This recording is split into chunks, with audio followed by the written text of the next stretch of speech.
Tady byste dobráky nečekali. Teprve pár let sídlí přímo v centru Prahy a začalo to celé malým zastěděním. Povodně na Malé Straně.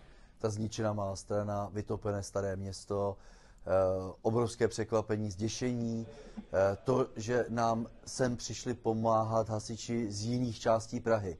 To, že zase odešli a zůstali jsme tady sami. V roce 2010 už spolek dobráků vyrazil pomáhat při povodních do severních Čech. A po téhle misi se povedlo přesvědčit zastupitele, aby 11.11. roku 2011 zřídili jednotku.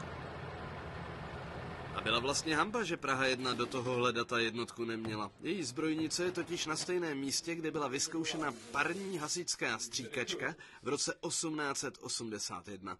Tedy v tom, kdy vyhořelo Národní divadlo. Je to poslání člověka, člověk musí něco dělat, musíte to dělat srdcem a nasazením, plným nasazením, furt 100%. A tohle je chlouba dobráků z Prahy 1, cisterna SAS 30.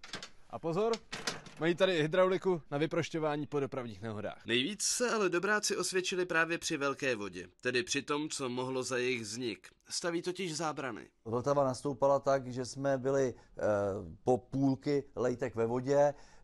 Já osobně jsem se tam ráchal v té studené vodě a ono to není příjemné, když vám tam 6 chlapů drží nad hlavou 150-kilový kus železa. Dohromady odtahala tahle jednotka asi 200 tun materiálu. Kromě toho ale například na své náklady opravila Novomlýnskou věž, jejich 6 pater a 96 schodů, sloužilo hasičům k tréninku, teď je tam díky nim muzeum požáru.